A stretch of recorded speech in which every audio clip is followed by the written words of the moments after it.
Welcome back, everyone, to the Game Time Podcast. We are back and we are talking NBA playoffs once again. We have a lot of videos titled Let's Talk NBA Playoffs, so we're going to talk some more NBA playoffs. But before we do that, Ramon, I don't know if you saw on TikTok, but Daryl is the first villain of the show.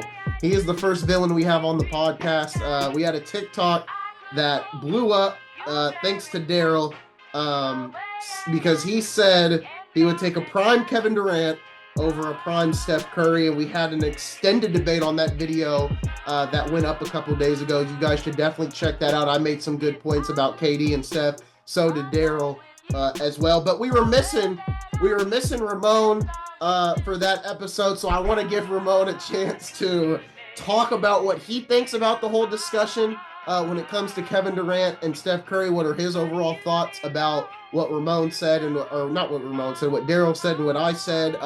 And I don't know if you've seen the TikTok and read some of the comments, so I am curious to see what you think, and then we'll get into playoffs. I saw it, man. I loved it. So here's my thoughts, right? Kevin Durant is a better basketball player than Curry. And I agree. He's more talented. He's more skilled. He's extremely dangerous. He is that dude. And if I was picking a team, a player to start my team, it would be prime Steph Curry. What did I just say? Prime Steph Curry. Kevin Durant is Kevin Durant, and there ain't another one. 7 foot, handles, go both ways, mid-range, get to the basket, shoot the three-level score, anything you say, that's that dude, period. The beige bomber, that dude has all the intangibles. Draymond wants to protect him. Clay wants to play with him. Jimmy Buckets came over and said, I'll take a back seat to you. He has those intangibles, and he can score. And when he does score, let me back up. When Kevin Durant scores, and he scores a lot, he's a sniper. He shoots you, kills you, and walks away silently. But when the beige Unabomber kills you, it's loud. Everybody's excited. Grandmamas, mamas, kids, orphans, the little African kids who you can feed for 30 cents, they excited. Everybody's excited when that dude scores baskets. And that's why you pick him, because he just doesn't do himself. He excites everybody. The trainer, the cook, the cat with the popcorn, the people selling the beer. Everybody's excited when the beige bomber is doing his thing. So KD is better. Yes, he is. But I'm picking the little light-skinned kid because he bringing light skin back. Interesting. So is your pick, I'm curious, so is your pick because he's more exciting, or you think he could win more? That's what I'm curious to know as well. I mean, I think it's all of that. So KD, how many championships does he have? He has You got two. With who? Golden State. No, it's Golden State. See, there you go. There you go. There you go. Golden State. Yeah. Set the pot a little bit. He's got 2, right? Now he was the best player on that team, right? Who? KD? KD was the best player on that team in the 2 championships. Let's make absolutely 2 MVPs back to back. But he was the best player on OKC. He was the best player in Brooklyn. He's the best player in Phoenix with no championships. Yep. Steph Curry has championships with and without him. And those guys play great with him. And they continue to play great. And if he doesn't pull his hamstring, he's probably in the Western Conference Finals right now. KD's a better basketball player. But sometimes those intangibles kick in and people want to play with you. I don't know anybody who wants to play with and for KD. I just can't see him as that, that teammate that's like, man, dude, come on, man, we about to get this. He's like that. he'd be better in golf or singles tennis or swimming. Because I don't know. I don't think it's all about him. I don't think he's a selfish guy at all. But He's a mercenary. He's a mercenary. He's a mercenary. Yeah. Now, if I got a good team already and I need a killer, I'm going to get KD because he's going to make us deadly. But if I got somebody who's going to galvanize the troops and bring everything together, I got to go get Steph. And to that point, I agree with that too, by the way. And I think I said that. I said, you have your preference. If I'm looking for a leader, I'm looking at Steph. But to start my team, I don't want KD being my leader. I want him to be my sniper, my assassin, because I'm going to get some people around there to make that work. Yeah. So if that's the way you're going, if you're getting people around him that's going to do that, then yeah, you go KD. You definitely go KD. But as of right now, man, you can insert that little yellow dude anywhere, and the team instantly going to become much better and dangerous. Why hasn't KD seen success since leaving Golden State? If you had to give a reason out, is it luck? Is it what? His teams haven't been as good. That's not like some his teams haven't been as good. This Phoenix fiasco is just that, a fiasco. You're talking about parts that don't match. They didn't match from the beginning, and they aren't matching now. You have the Brooklyn situation where we didn't know that the Beard and Kyrie were not going to get along, then get injured, and then you've got COVID, and all those things come to play. Now, they had that 1 year season where they could have beat Milwaukee if his foot's not on the line, but oh well, that happens. If his foot was on the line, they didn't win. And that's that. I think it was easy for him to win in Golden State because they were already a family. Steph had already made this house a house. So we're inviting you in. Come on, be part of our family. We're adopting you. Our arms are open. But when it takes KD, when KD has to build his own family, I don't think that's what he does. Yeah, he's not that guy like that. To your point, He's not that guy. He's a smooth get back. You don't see him on the court getting emotional. You don't see him rah-rah in the troops, fist pumping. He just out there balling. And for me, that's why, from a player perspective, that's why I like him so much. The most excited I've ever seen him is when he played for Golden State, because that was the culture. It's kind of like I'm sitting with my friends, and we talk about good women and good men. I say that this is not synonymous. You can be a good man and a good woman and not be a good husband and a good wife. Yeah. That's definitely a part you could go down, right? A road you can go down. There's definitely some tentacles there for sure. And I think that he's a good basketball player, a good skill, but is he a good husband? Can he lead the family? Can he lead the family? I don't know. He went out and got bread and didn't come back. Hey, put your mom on the phone. I ain't never coming home. I gave my thoughts last week. I think me and Daryl we talked about it last week. Obviously, I have my thoughts on KD when it comes to him. It's interesting, right? Because I think there's opportunities. I think in Brooklyn where he could have won. I think 2021 would have been his year to win it, if any year. Regardless if his foot was on the line, that game went to overtime. He put up a donut. So, I mean, you had an opportunity in Brooklyn. I realized Kyrie was out, and I realized Harden wasn't 100%. But if you're labeled this great player, you had the chance to take over and win, and you didn't win. Now, obviously, there's other things that I go with. I went in on the Brooklyn situation where I see where it's not his fault, but I also, this is a player-driven league. He had the choice of saying, no, I don't really want Bradley Beal. At the end of the day, he definitely had some type of say-so on Beal coming to that team. But I'd stay with what I said as well. I would take Steph all time, and I would take him as a player as well. And I think Ramon kind of said what I didn't say that whole time was the leadership aspect of things.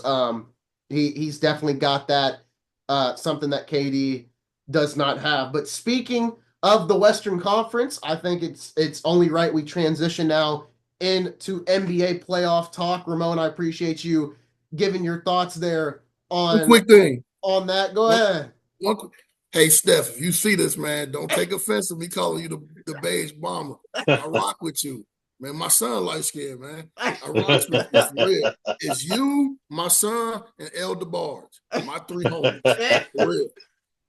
All right. KD, if you see this, because I know you'll get on Twitter or Instagram and dog me out. Man, I rocks with you too. You one of the best ever, man. I just think y'all best at two different things. I'll make sure I'll make sure that clip gets out for sure. We'll see if that gains any traction on Twitter for sure. But See if we can tag KD in this, right? yeah. We'll see how that goes. NBA playoffs. Well, I guess we'll start with Golden State since that was the topic of conversation we just got done with. Golden State, Minnesota comes to an end. Minnesota heading to the Western Conference Finals. I said it last week, Daryl.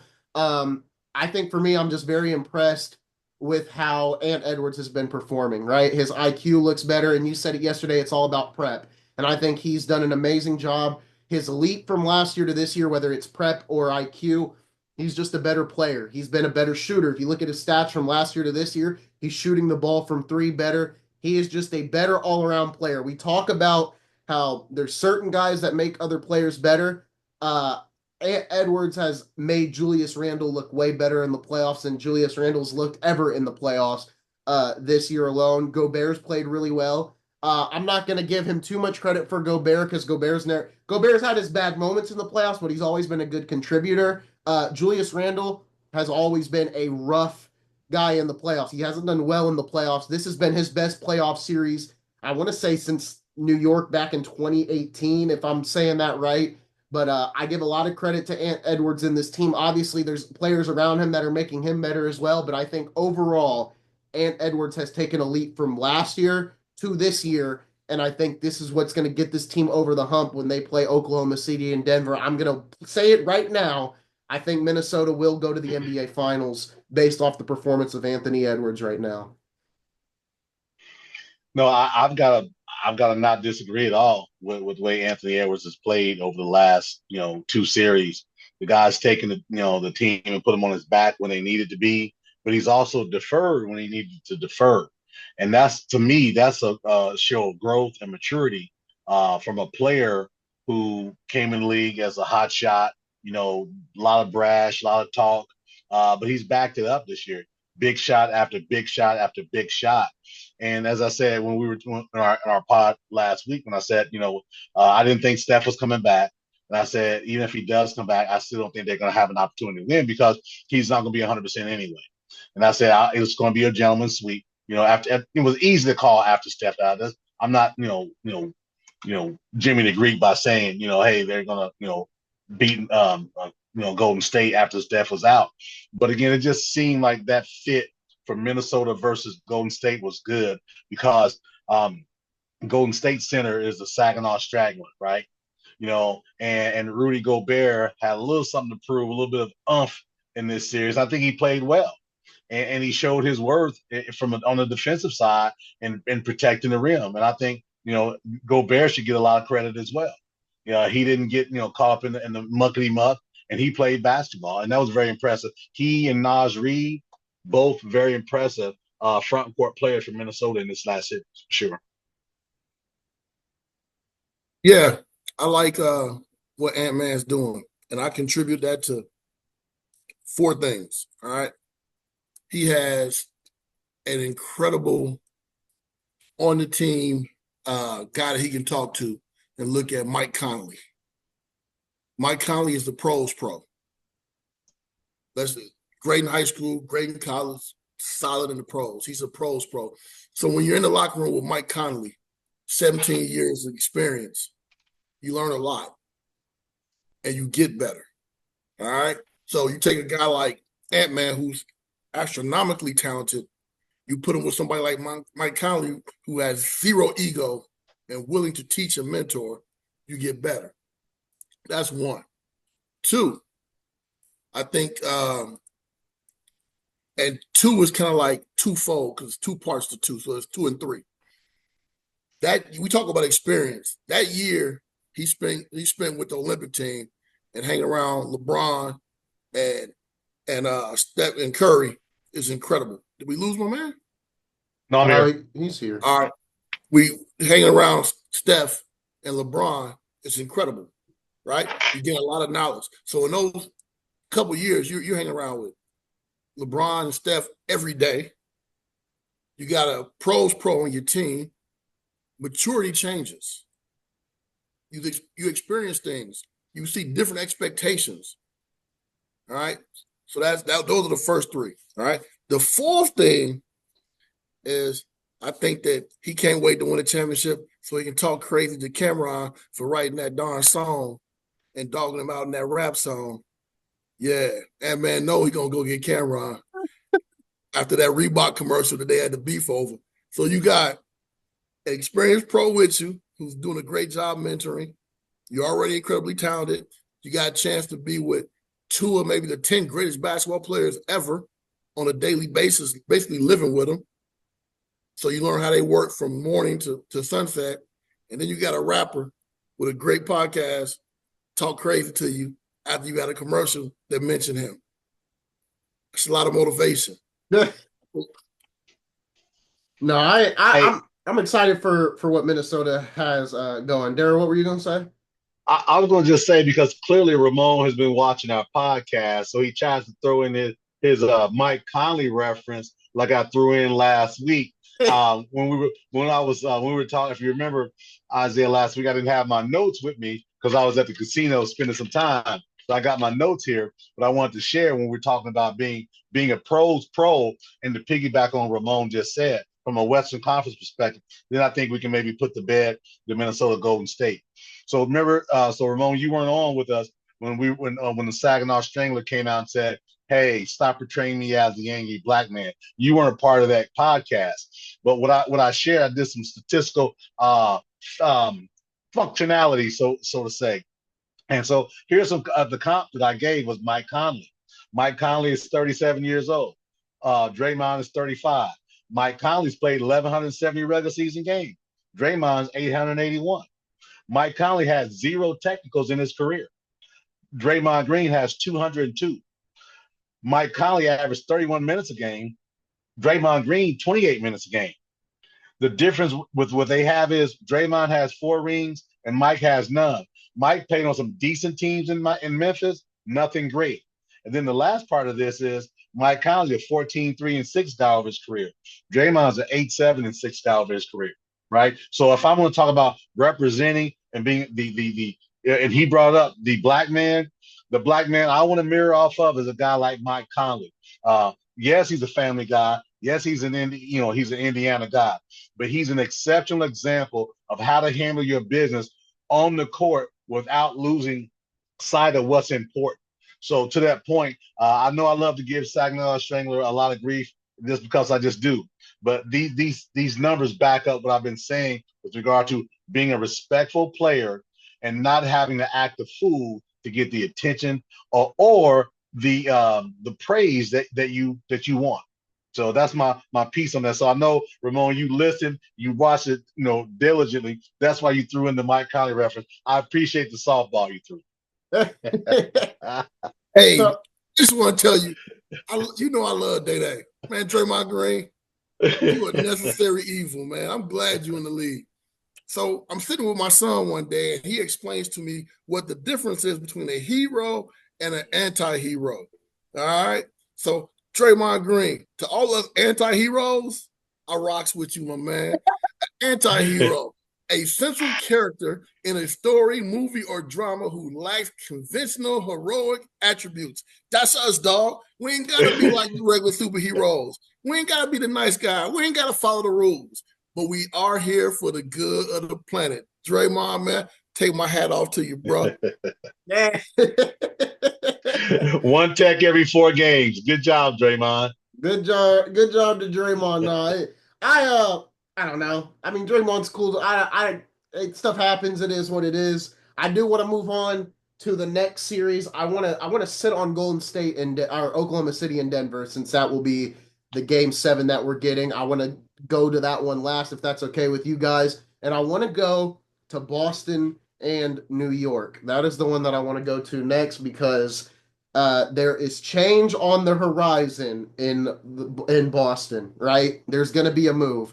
Let me pull up this stat real quick. And the player that I'm going to highlight is Kristaps Porzingis, because if anybody's leaving Boston this offseason, it will surely be Kristaps Porzingis. Just a dreadful playoffs for Kristaps this year. He did not play well for this team in the playoffs. So if we're looking at the games against New York, he had 0 points, 4 rebounds, 1 assist in game 1. 8 points, 4 rebounds, 0 assists in game 2. 5 points, 4 rebounds, 3 blocks in game 3. Game 4, he had 7 points, 4 rebounds, 1 steal. Game 5, he had 1 point, 1 rebound, 1 block. Game 6, he had 4 points, 5 rebounds, and 1 block. Not a great game from the guy that was the dark horse for them last year in those playoffs. You're paying him way too much money for that type of performance. I think Kristaps is gone. The other guy that's gone, uh, I think, could be Drew Holiday. I could see them trying to keep Drew Holiday for his defensive presence. But changes on the apron. I've been seeing everyone on Twitter, YouTube, the NBA guys I watch. This second apron is apparently no joke. It's going to make teams have to change the way they build their championship rosters in the next couple years. And Boston's going to be the first victim of this change, along with some other teams as well. But Boston's going to be the first to take this hit. I don't think they're going to get rid of Derek White, although Derek White didn't play that well either. I don't think they moved Derek White. I think, if anything, Derek White's probably the most safe out of these 3 guys. But if anyone's going to get moved, it'll be White, Holiday, or Porzingis. But give me Porzingis to be the most likely, Holiday to be in the middle, and Derek White to be the least likely. And Daryl, I think we touched on this last week. You also named Peyton Pritchard. I could see them moving Pritchard, but when I'm thinking big salaries, right? When I'm thinking big salaries, those are the 3 guys that come to mind, because I think we did it last week. Pritchard's only making about $9 million, Yeah, which I yeah. realize And you have to. he's 27. He's got 3 more years left. Well, third year of the player option. I realize you have to make the finances work, so he may get added into the deal. But when you have to unload a big salary, I think White's not making that much compared to Holiday and Porzingis, but it's still a good amount. I could see either of those 3 guys being moved. And when you're Boston, you really got to think, what do we do now? Basically next season you could say is a wash, right? I mean, if you make the playoffs, maybe Tatum comes back, but even then, that's a far outlook. Boston's got a lot of thinking to do, because you're basically sitting out for a year based off what happened to Jayson Tatum. Well, with that, speaking of Tatum, you're talking about an Achilles injury. He's probably going to be out for the rest of the year, next year as well. And people You need to know, realize Kevin Durant made coming back from an Achilles injury easy. Coming back from an Achilles injury is not easy whatsoever. KD made it look easy, but Achilles injuries are not easy to come back from. Tatum, I'm not saying Tatum won't be the same player, but it's not going to be an easy recovery. hey, you make a good point about salaries, right? So I've got it up here in Hoops Hype. So next season, Jaylen Brown's scheduled to make $53 million. Tatum 54 million, Drew Holiday 32 million, Porzingis 30 million, Derek White 28 million. And I didn't realize Sam Hauser gets a big bump from 2 million to 10 million next year. So to that point, absolutely, I think Drew Holiday is the guy on deck. You know why? Because Drew Holiday has 2 years in the player option for the third year, and he's 35 years old. That I believe that Drew Holiday is going to be the guy they look to move, in my opinion. Could I be wrong? Of course I could be. But I think it's going to start with Drew Holiday. And again, with the Kristaps Porzingis deal, here's the thing. He's got next season at a team call of 30 million. I wouldn't be surprised if they maybe waive him or come to an agreement with something smaller than 30 million a year. That's my thinking with regard to Boston. Because you're looking at that's 223 million they've got scheduled for next year. And the cap is going to be about 172 million next season. So they're going to be about $50 million over the annual salary cap for next year. So to your point, Isaiah. Yeah, they got to move someone. Let me ask you this. Will they be able to move someone the year after? Man, well, they got a lot of contracts coming off. Porzingis coming off. And coming off.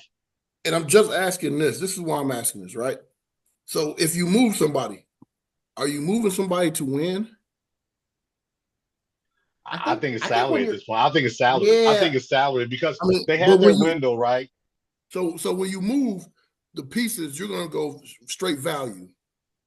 Mm-hmm. Because my question is, could you remain the same, not play well, hire a draft pick, Tatum comes back the following year, and then you dismantle people after that?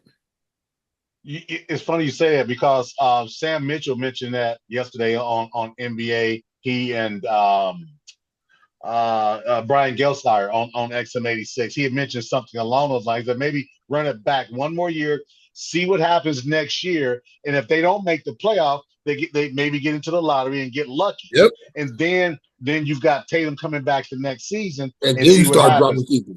And here's the thing: everybody would be under contract except for Al Horford at that point in time. I mean, yeah, Torrey Craig wouldn't be there, Drew Peterson wouldn't be there, but insignificant, and also Luke Cornett. So everybody would be back in that scenario. So they don't have to blow it up. They could come back next year, maybe be a lottery team.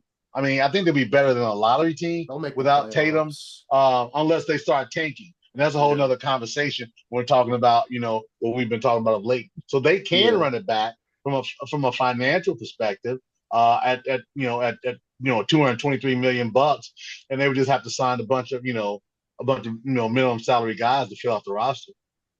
Yeah.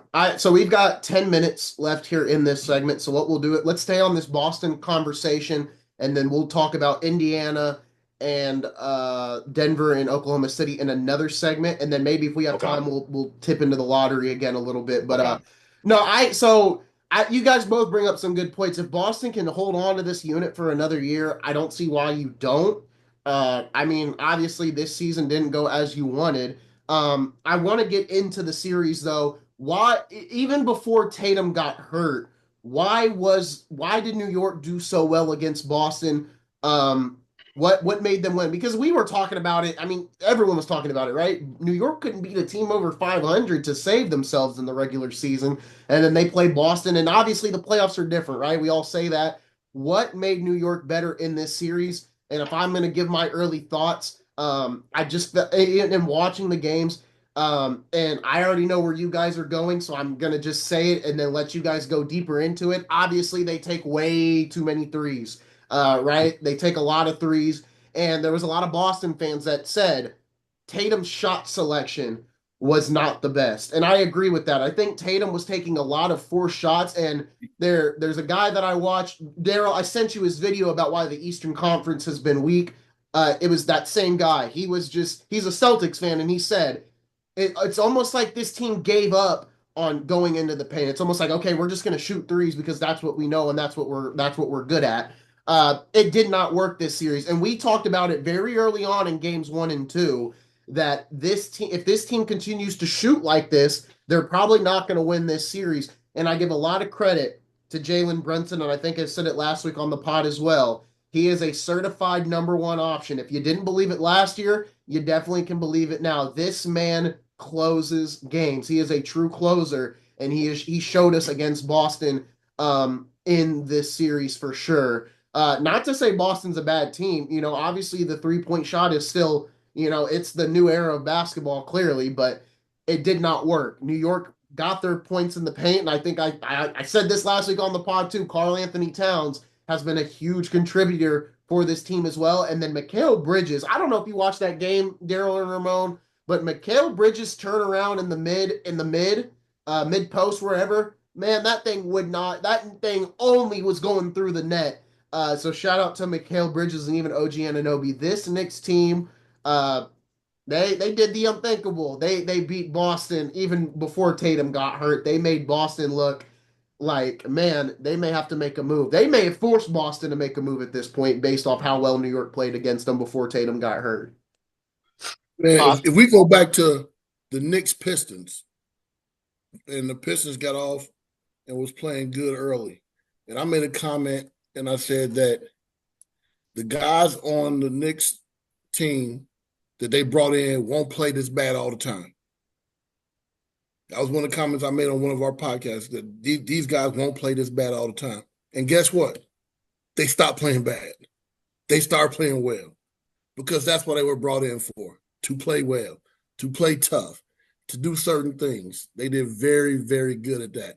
So the Knicks are put together pretty good. We talked about Boston in the Knicks game or series when Knicks jumped out on them and those threes, and I said that they got to put them away. Knicks got to put them away early because sooner or later those things are going to start falling, and they actually did start falling a little bit, little and then bit. things fell apart as far as the injury and stuff like that. If he doesn't get hurt, we may be saying something different because they start catching fire a little bit. All right, I don't know. We don't know. But what we do know is this. The way they play, Boston, with all those threes, it's going to be feast or famine all the time. We're going to look really good or really bad. And they're hoping that percentage-wise, it's going to be more good than bad. And outside of this series, it's typically more good than bad.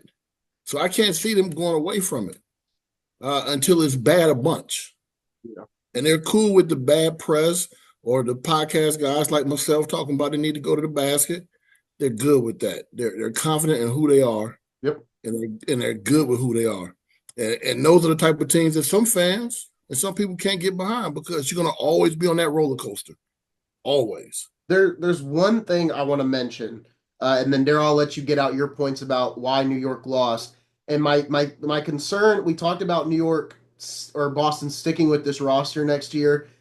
Brad Stevens is the GM, right? And this Boston team, I'm not going to say they're trigger happy when it comes to trades, but they will make moves based off how a season went. You know, they're very reactive after a season. So I'm just curious, will Brad Stevens will he get trigger happy this offseason? Because Boston's known to be a little like, okay, this isn't working. We'll trade Marcus Smart or we'll make those moves. Now, obviously, it took them a while to move Marcus Smart, but they will make reactive moves based off performances and stuff like that. So I'm just very curious how contained will Boston be this offseason? Daryl, go ahead and get your point out.